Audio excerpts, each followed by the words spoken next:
Hello, everybody. Welcome to Kevin Plays Disc Golf.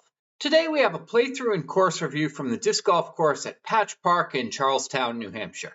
My name is Kevin, and I play disc golf.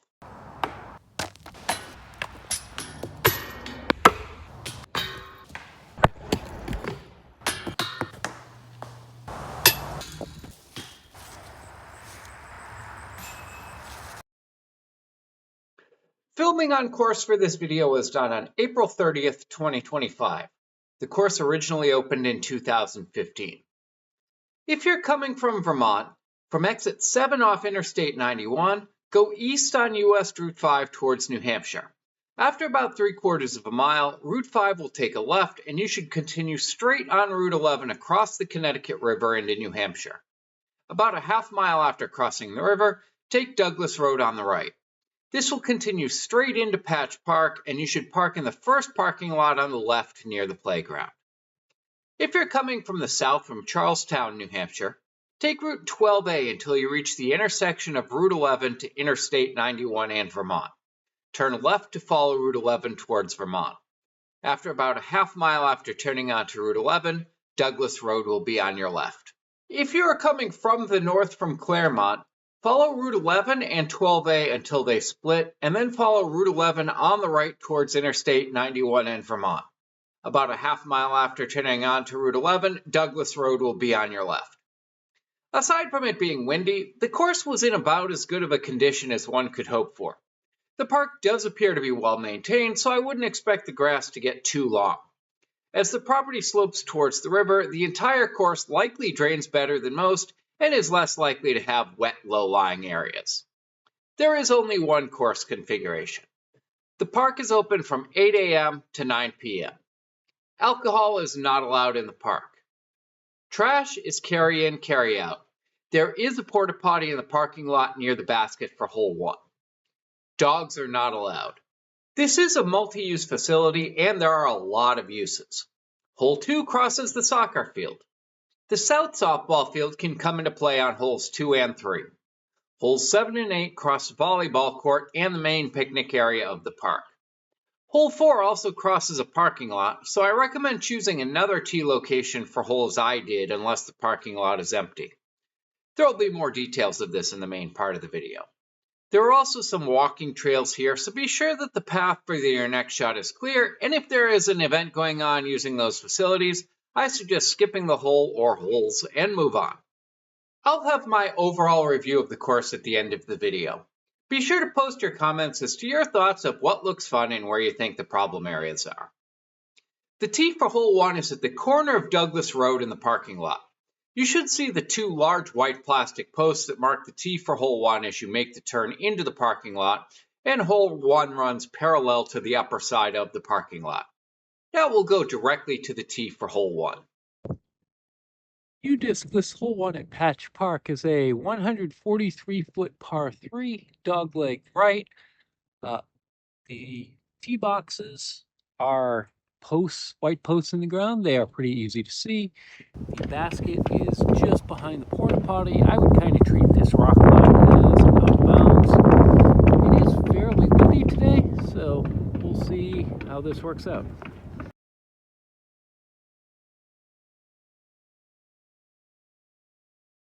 That'll work. That should be about 15 feet from there. And we've got a bit of a comebacker for birdie.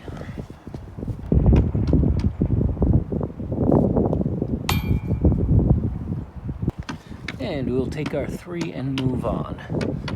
Now to get from the basket of 1 to the tee for 2, if you go past and to the left, you'll see that there are the 2 white posts. That is the tee spot for hole 2.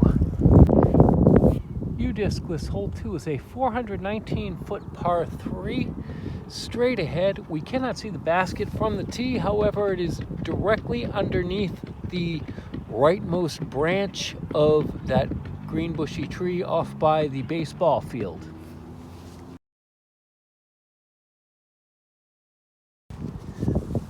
And I threw that straight into the ground.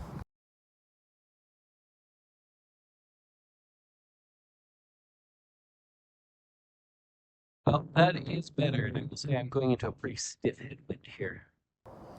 And now at the crest of the hill, we can finally see the basket.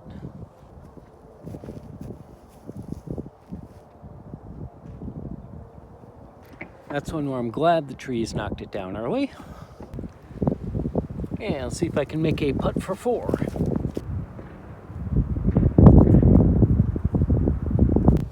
And we'll take our 5 there.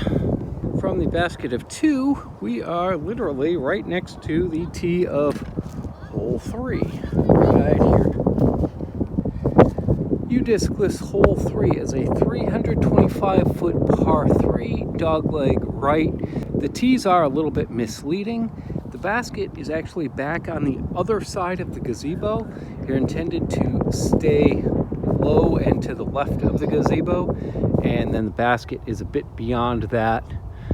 The direction of the basket is in the crease of the 90-degree angle of the blue building on the opposite side of the door. The basket is pretty much directly on the other side of that.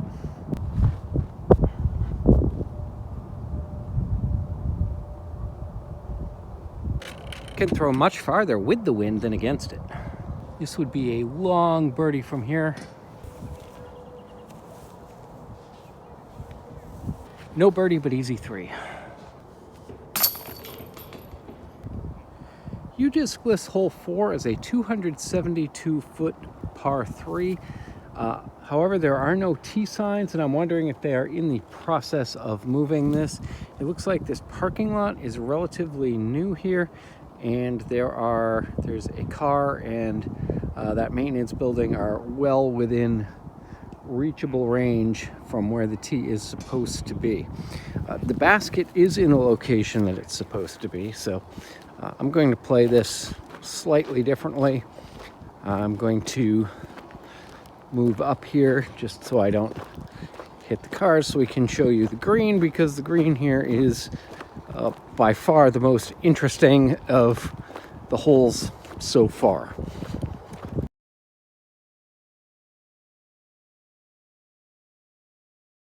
What I'm going to do is play this from sort of just behind this tee box, or I'm going to play this from just behind the first base dugout on the baseball field, because this green is actually a fairly tight green, fairly interesting, so I at least want to play that and show that as an option.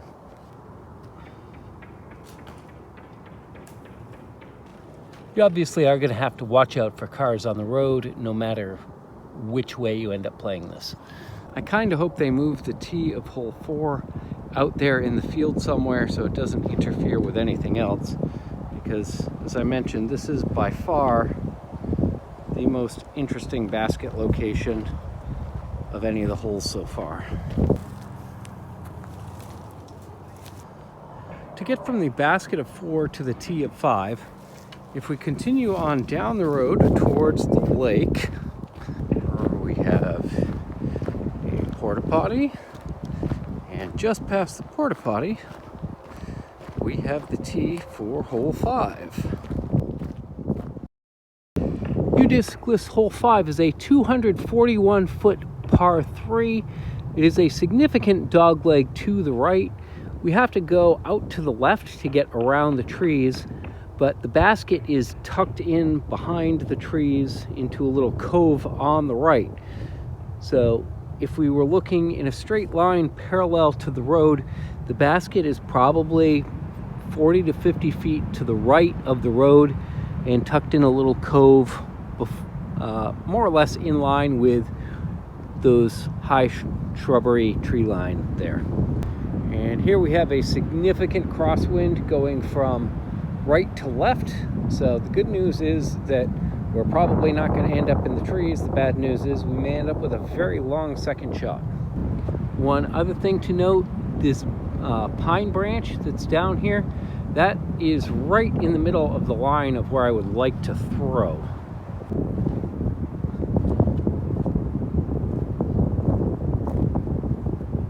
Well, that's not bad. I should be able to get a 3 from there. From out there, I'll show you exactly where the basket is. All right, we're about basket high here, but we're a solid 100 feet away. Maybe not quite that far, but good ways to go to get to the basket with a low ceiling from that pine tree branch.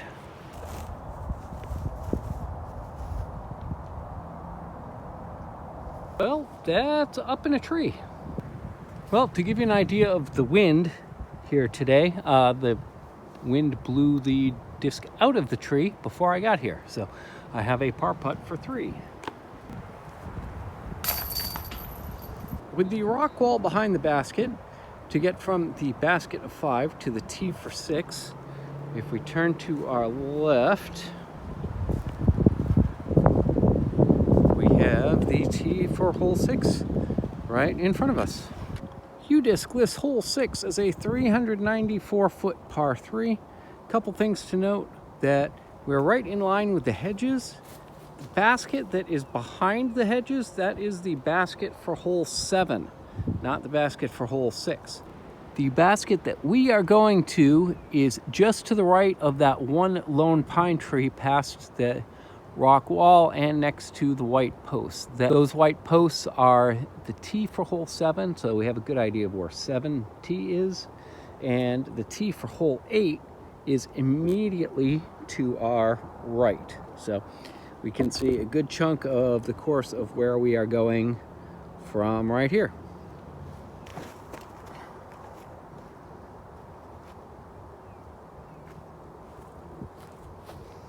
Well, that bit off a good chunk. That worked well last time. Let's see if I can do that again.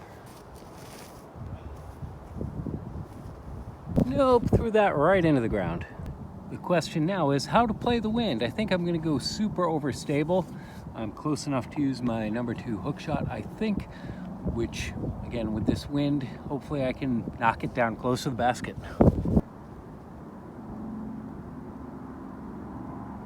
That should do just fine.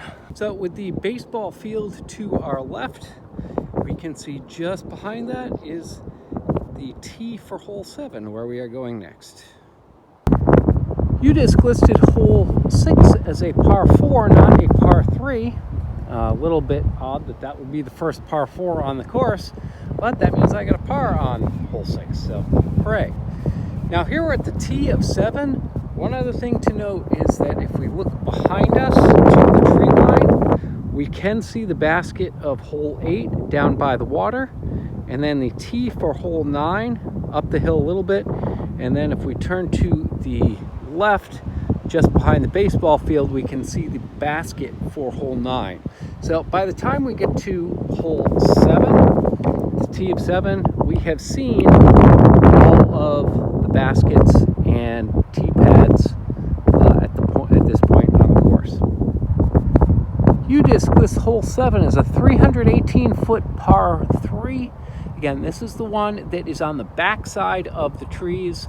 I don't remember exactly where it is or how far down it is, but it's fairly close to the trees. So the whole idea here is just make sure you get far enough down the hill and to the left so that you are on the correct side of the trees and can see the basket from there.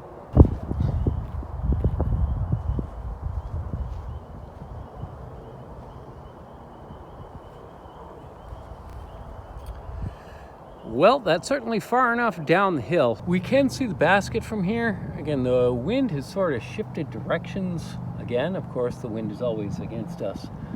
I'm about 25 feet on the opposite side of the volleyball court. I've got a good ways to go here. We'll see if we can get something up there and close on our second shot.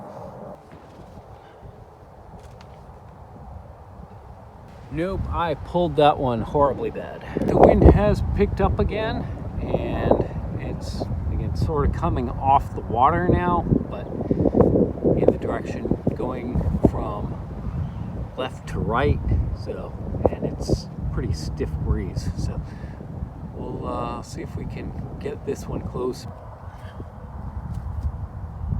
And I threw that into the ground. Let's see if I can make my putt for 4. We'll take our 4, but the wind is really playing havoc with everything right now. To get from the basket of 7 to the tee for 8 with the line of bushes behind it. If we take a left and we go straight parallel to the bushes,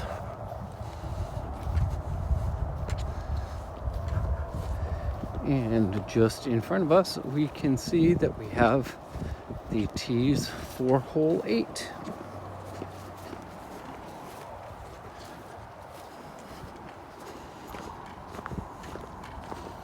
Udisclus hole 8 is a 534-foot par 4. We cannot see the basket from the tee because these two trees that are in the middle are in the way, but it's on the right side of the fairway, and the general idea is that we want to end up down there and just miss the trees and miss everything and stay out of the water.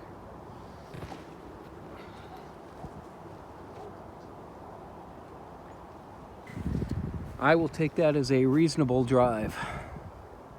Here we are back by the volleyball courts, so we can see the basket from here. It is just under the right side of the tree that's closest to us, but way off in the distance by the far tree line. Again, here, the idea is just get it as far up there as you can. With the way the wind is going, not quite sure how it's going to work out. Sometimes it's in front of me, sometimes it's behind me, sometimes it's sideways. So we'll just throw it in the general direction of the basket and hope it ends up that way.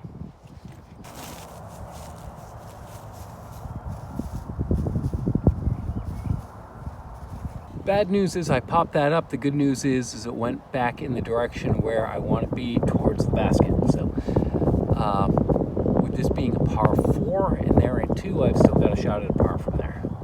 Let's see if I can get this close for a par opportunity.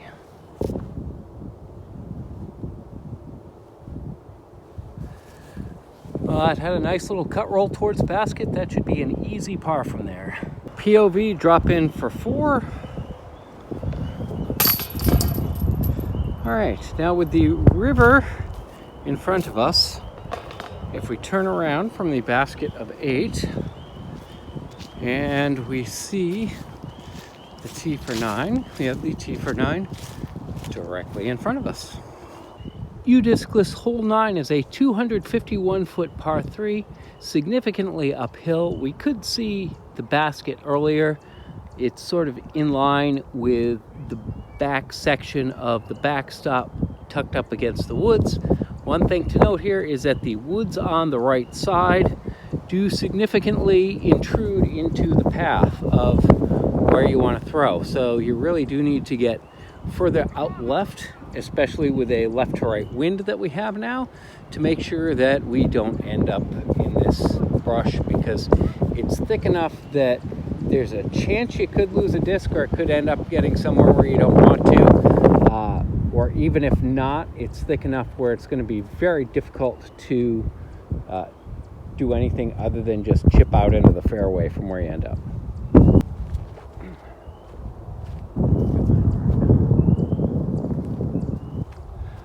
That's a little bit short, but that should be pretty much ideal. Hey, so you can see that my disc, even though it landed what looked like in the middle of the fairway, did skip a little bit and ended up right at the edge of the grass there. So I have a shot, but the bushes are in the way a little bit. Ideally, if I was 5 feet to the left of where I am, I would have a much better opportunity.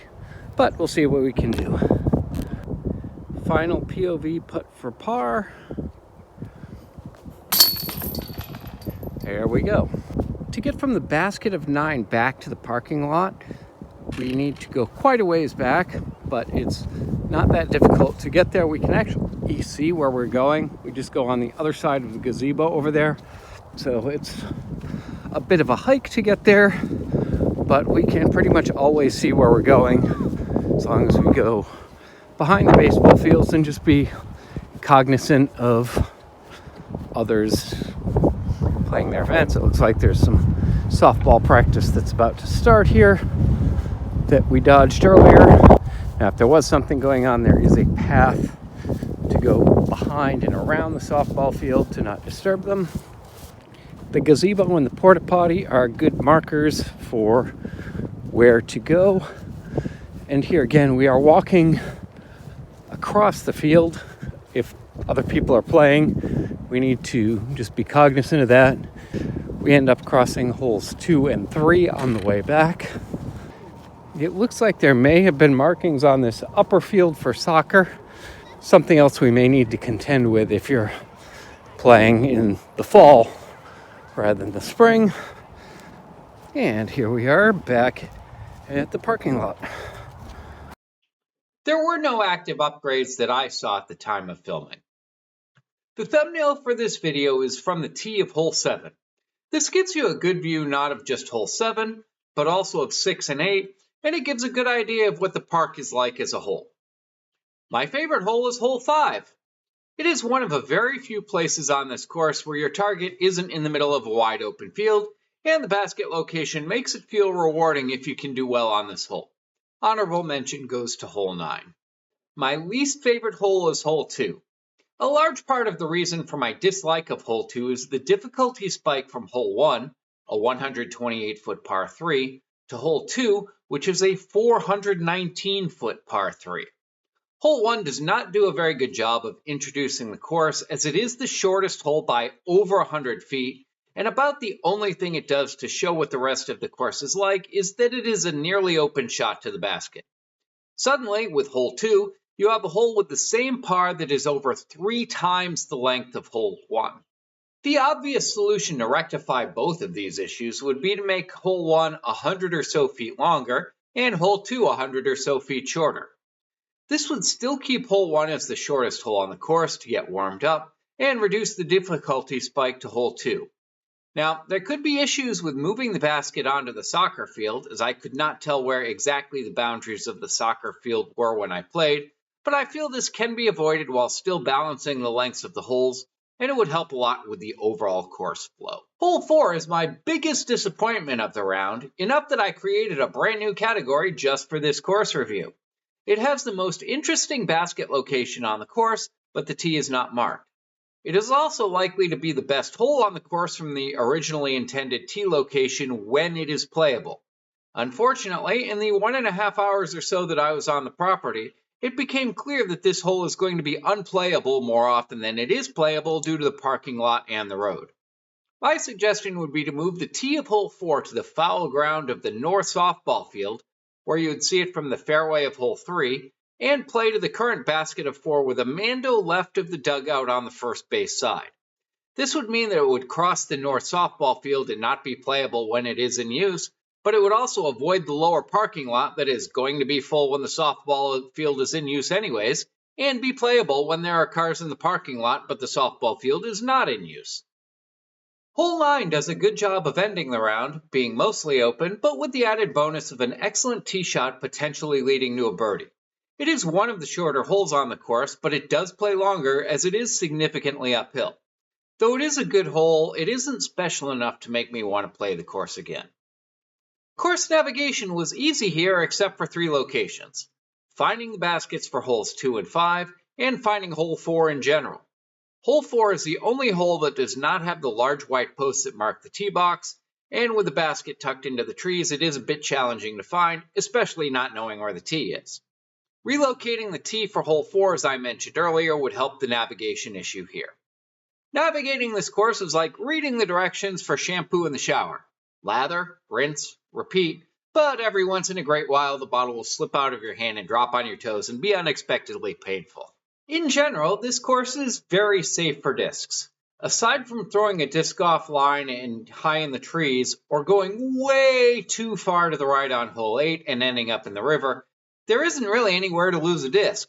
The only place where I thought about losing a disc is one that ended up high in the trees on hole 5, but it was windy enough that it fell out of the tree on the walk from my fairway throw to the green.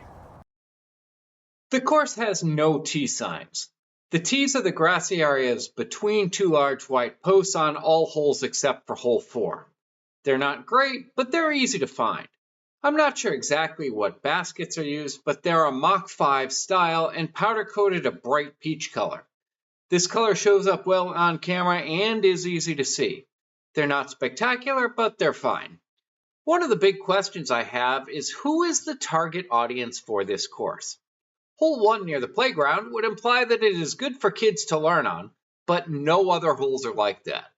It is an open course, which is rare, so it does have that appeal, but it also has the frequent locations where the course is affected by other park activities. As it turns out, grills and picnic tables make for good camera stands near the basket of 7 and in the main line of the fairway for 8. This is a good course for locals who want to test out their distance game, but there are too many potential course interruptions, and with the town of Charlestown website having limited information on what is going on at the park on any given day, it is possible that you could show up and not be able to play a large portion of the course. My overall course rating is that I would be willing to drive 30 minutes out of my way to play this course for the first time and 20 minutes to play it again, with the added caveat that if you drive there that you may not be able to play through the entire course. I would really like to see holes 1, 2, and 4 changed as I mentioned earlier. I may play this course again at some point in the future if it's not too far out of my way to get there, but I won't be making any special trips to play this course. Moody Park and Chester Disc Golf, links in the description, are both within a 20-minute drive and are both superior courses, albeit with higher chances of losing a disc. Like, share, and subscribe. Check out the patch of my other video linked here or the playlist of my disc golf courses of Vermont and New Hampshire linked in the description.